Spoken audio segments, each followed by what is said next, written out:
Temos falado muito aqui a respeito da desmontagem de operações que visam ao combate à corrupção, que trabalham direta e especificamente no combate à corrupção, na descoberta de esquemas de corrupção, de roubo de dinheiro público, de desvio de dinheiro público, de agentes públicos, como dizem, né? Inclusive muitos eleitos no Congresso, no Executivo, e até com respingos onde estão aqueles que não foram eleitos, mas escolhidos pelos eleitos, ou por concurso, no Judiciário. E houve uma desmontagem organizada. Não foi uma desmontagem provocada pelo tempo, pelo desgaste do material. Não, não, não. Foi uma reação que levou à desmontagem, ao esvaziamento. E uma ação cínica, porque em nenhum momento ela foi feita por quem tinha coragem de dizer: estamos desmontando, estamos desorganizando, estamos mandando pela janela. Não, pelo contrário, estamos preservando, estamos melhorando. O próprio Augusto Aras, quando fez a sua parte nesse esquema de reação à Lava Jato, o próprio Augusto Aras tratou de dizer que estava melhorando, tornando mais ágil os procedimentos. Uma cascata, desmontagem, reação. É bom lembrar que de reação deriva a palavra reacionário. Então, a reação veio em massa do Congresso, veio do Supremo Tribunal Federal, e aí foi a ação decisiva, né? Quem definiu os rumos foi o Supremo. Quem disse que lado iria prevalecer, o da ação ou da reação, foi o Supremo. O Supremo foi decisivo nessa reação, nessa desmontagem. Mas a coisa não para aí. Não se trata apenas de desmontar o que estava em andamento, mas de evitar situações parecidas. A legislação tem sido feita nessa direção. O Código Eleitoral não é aquela reforminha meia boca da semana passada que foi promulgada. Aquilo lá tem uma outra coisa positiva e mesmo assim, mesmo onde há coisas positivas, há um interesse escuso embutido. Mas é o Código Eleitoral, que está no Senado, aprovado pela Câmara. E que é uma vasta peça de blindagem de partidos políticos e, obviamente, por extensão, de políticos. Uma vasta peça de proteção, de blindagem. Um esquema que tem como único objetivo produzir impunidade. Reduzir ao mínimo a chance, do nosso ponto de vista, ou o risco, do ponto de vista deles, de partidos e políticos serem punidos por desvios, por declarações mentirosas, declarações relativas às finanças, por Caixa 2. E é bom lembrar que antes o Supremo já havia feito o seguinte: olha, tem denúncia de corrupção, tem denúncia de lavagem de dinheiro, mas tem também, no mesmo caso, uma denúncia de Caixa 2. Ah, é? Tem Caixa 2? Manda tudo para a Justiça Eleitoral, que não tem aparelhagem para isso, que não está acostumada a lidar com esse tipo de coisa, além de ser, no caso do TSE, você tem um tribunal onde os juízes passam por ali. Eles chegam, ficam um pouco e vão embora. Chegam outros. que terão de conhecer o que estava sendo julgado, o que estava sendo estudado, avaliado pelo que foi embora. Ali já foi um golpe tremendo. Tremendo. Difícil até de mensurar o tamanho do estrago. Há também, claro, as diversas leituras que juízes sabem dar, e no Supremo como ninguém, para que a Constituição ganhe uma interpretação conforme a necessidade. Então, em certo momento, um juiz decide que ali há um desvio de finalidade na indicação de um ministro. O mesmo ministro, tempos depois, decide que num caso idêntico não há desvio de finalidade. Por quê? Governos diferentes. Aliás, vejam o caso da possibilidade de prisão depois de condenação em segunda instância, ou seja, depois de condenação por um colegiado. Alguém é condenado na primeira instância por um juiz federal, aquilo vai para a segunda instância, um colegiado, 3 juízes ali se reúnem, confirmam a decisão do juiz, podem mudar a pena, mas decidem que sim, o réu é culpado. E aí, como acontece em qualquer país democrático, e ditaduras são sempre coisas à parte, né? A ditadura decide quem vai preso, quem não vai, por que vai, usa qualquer argumento. Como na China, né? Eles prendem alguém que é dissidente, que é do partido e tal, mas é dissidente, e dizem, não, foi preso por corrupção, e ninguém contesta. Um abraço. Estamos falando de democracias. Aqui não. O Supremo fez, num prazo de 10 anos, ele fez leituras opostas da mesma Constituição. A Constituição não mudou. Não houve uma PEC trazendo um texto novo a respeito daquele tema. Decidiu que pode prender, depois decidiu que não pode, depois decidiu que pode, depois decidiu que não pode. Ah, mas é que mudou a composição. Não, não, não. O voto decisivo foi do Gilmar Mendes, que já estava lá. Já estava lá. E votou de maneira diferente. E usou, por exemplo, o argumento de que notamos que há abusos. Como assim há abusos? Um juiz deve olhar caso a caso. Aqui houve abuso, aqui não houve. Onde houve, retifique-se a decisão. Onde não houve, está tudo certo. Mas ele usa o argumento da generalização. Houve abusos, então não pode. Mas ninguém perguntou se houve abusos. A pergunta é o que diz a Constituição. Os juízes do Supremo são pagos para defenderem a Constituição. Bem pagos. Para guardá-la. Para que cada assunto que lá chegue seja julgado de acordo com o texto constitucional. E não essa palavra generalizadora, abusos. Onde? Em que caso específico? Porque um juiz deve julgar caso a caso. Não há 2 casos iguais.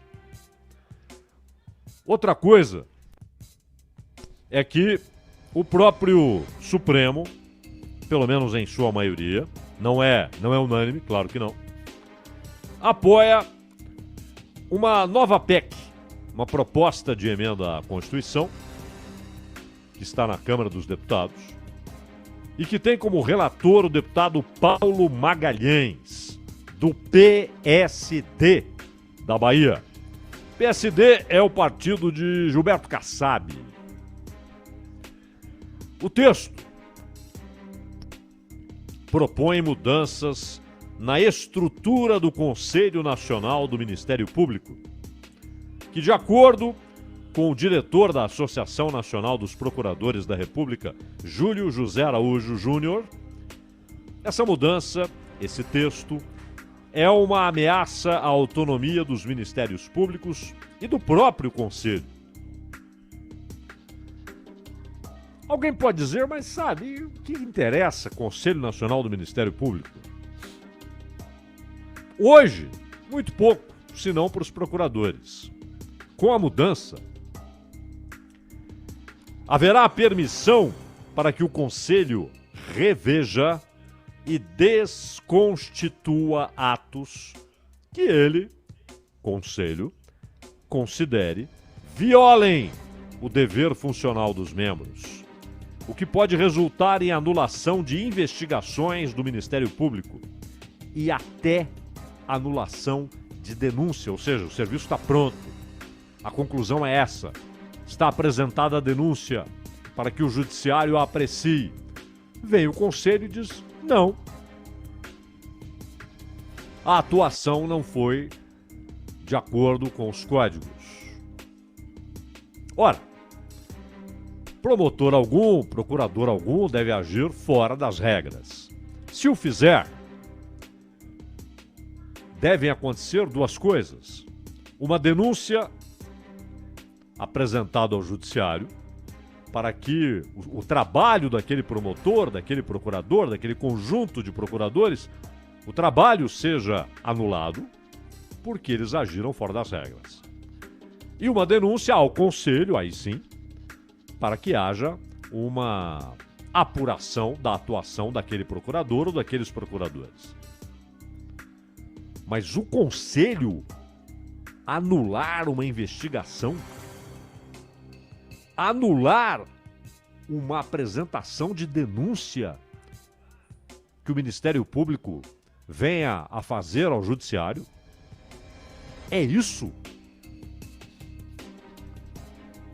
Muita gente tem citado aí a história de como morrem as democracias.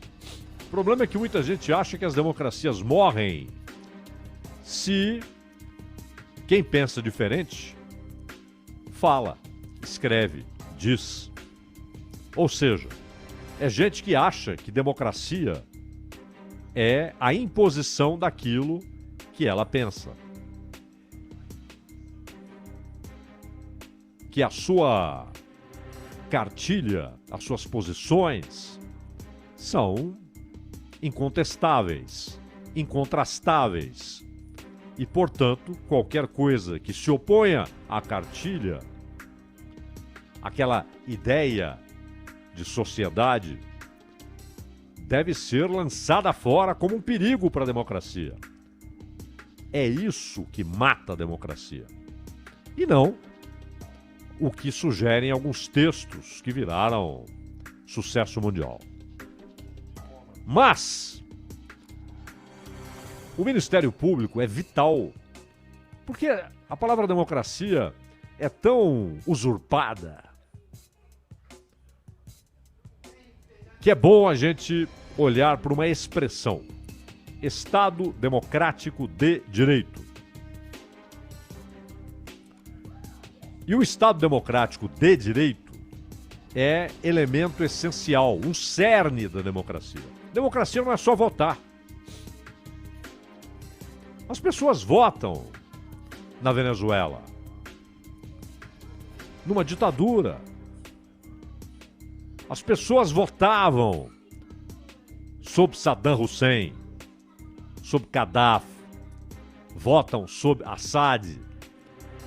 E geralmente esses autocratas ganhavam, no caso de Gaddafi e Saddam, ganham, no caso do Assad, com números debochantes. 98. Há um deboche. Há um deboche. E pode haver voto, processo eleitoral, sob um regime ditatorial. E até em meio a uma distopia, como acontece na Venezuela. Então, só votar Hitler e seu regime canalha chegaram ao poder, inicialmente, pelo voto, aproveitando aquele cenário de uma Alemanha destroçada pela hiperinflação, pelas humilhações de Versalhes,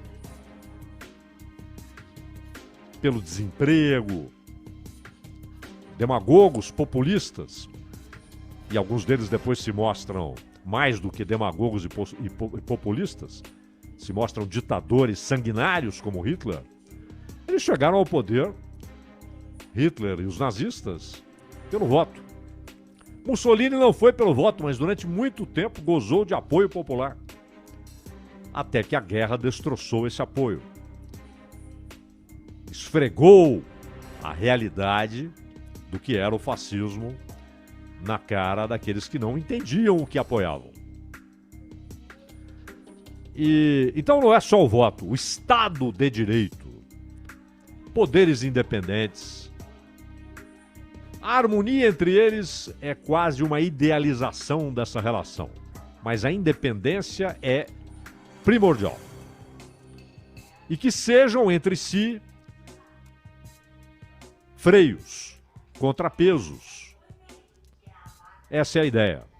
Antiga, aristotélica, formalizada, sistematizada por Montesquieu, mas é fundamental. E no Brasil, ainda com a necessidade de regulamentações, surgiu um Ministério Público. Mas a ideia é ótima, excelente, porque você tem um grupo, um conjunto, uma rede de procuradores que não são apenas promotores no sentido de chegarem a um julgamento defendendo a peça de acusação, acusando alguém, acusando uma empresa, acusando uma pessoa, acusando governos. Mas além disso, com uma capacidade de investigação bem formada, com base teórica, conhecimento de leis. E esse grupo, esse conjunto, é independente, de acordo com a Constituição. Não há um juiz dando ordens ao Ministério Público. Não há um governo dando ordens ao Ministério Público. Não há um parlamento dando ordens ao Ministério Público. Ele é independente. Ele não julga, mas ele apresenta denúncias, posições, às vezes até retirada de denúncias, às vezes até oposição a uma denúncia que chegou por outro caminho, no judiciário. Quem decide é o judiciário.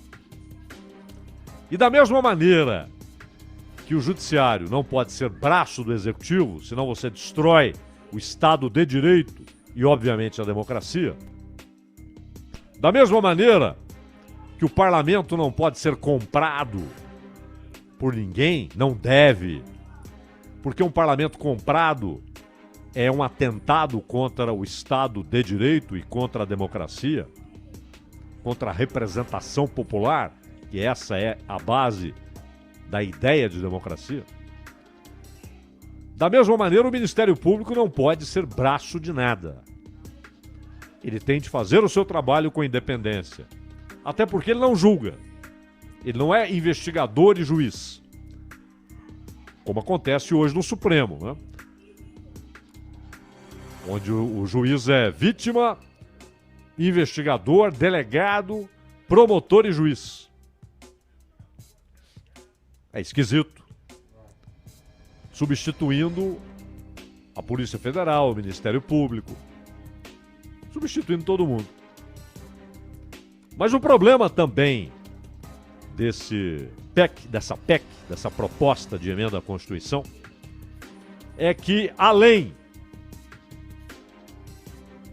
de fazer com que um órgão burocrático passe a ter a palavra final sobre investigações do Ministério Público e possa até anular a apresentação de denúncias.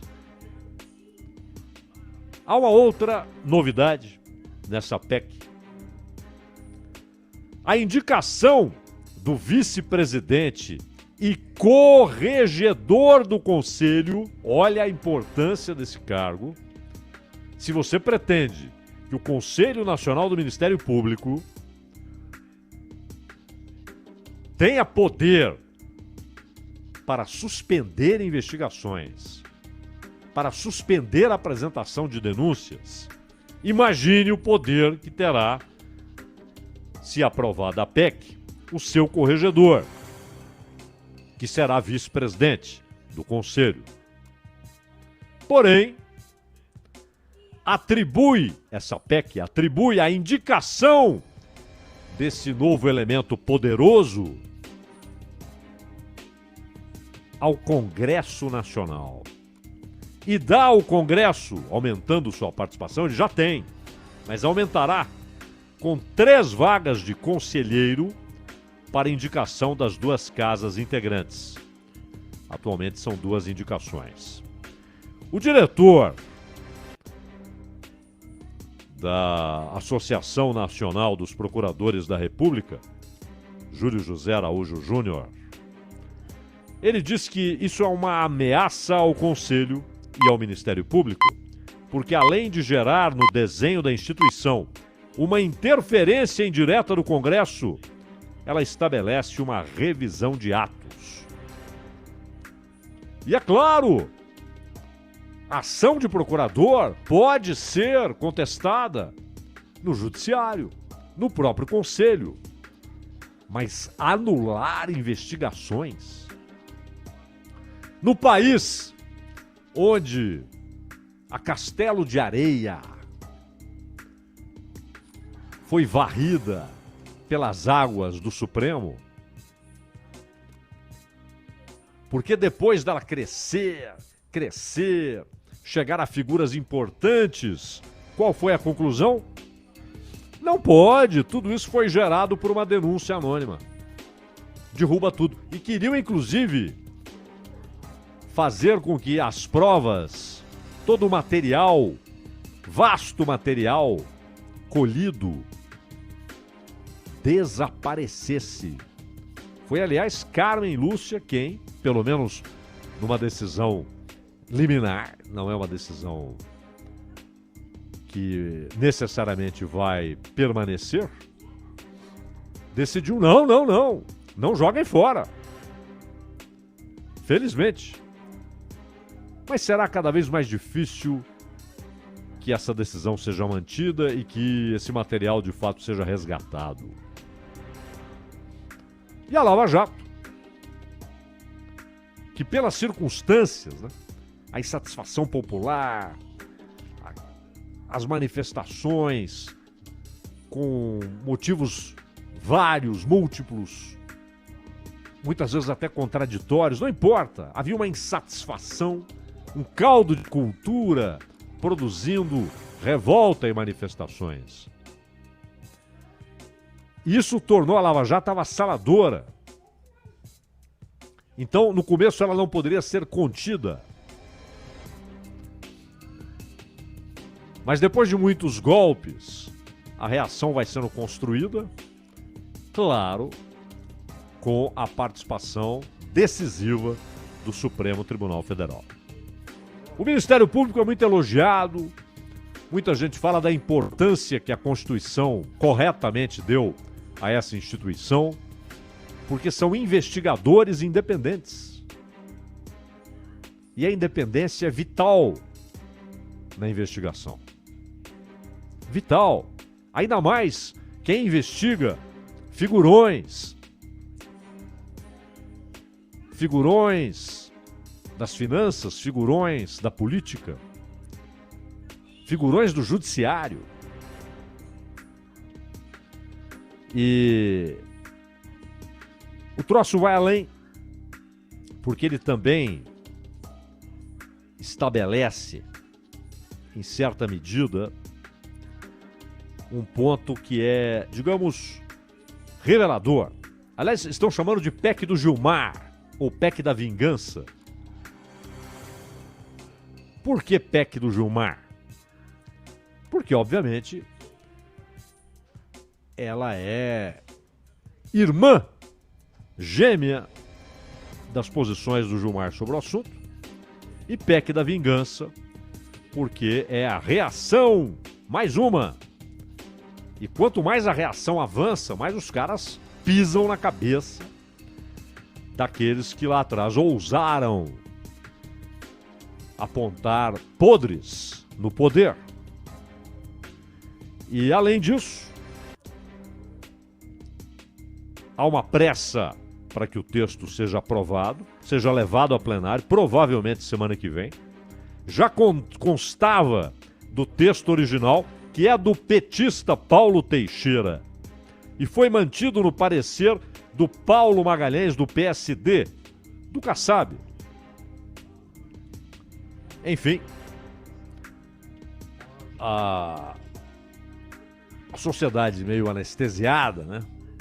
Por tantos problemas, Covid, centenas de milhares de mortos, incompetência, omissões, desemprego. Mas é preciso ter alguns valores como referências. E um deles é a liberdade. A liberdade do indivíduo. A liberdade da sociedade. A ideia de que o Estado serve à sociedade, não o contrário. Mas se é um Estado sequestrado pelo poder, blindado daqueles que decidem investigá-lo, isso fere o Estado de Direito. Ao ferir o Estado de Direito, fere a democracia. Ao ferir a democracia, fere, por fim, a liberdade. Ronald. Este é o Bandeirantes Acontece, o editorial de abertura do Acontece. Fica disponibilizado para você no podcast Entendendo a Notícia, daqui a pouco já disponibilizado para você. Rede Bandeirantes de Rádio.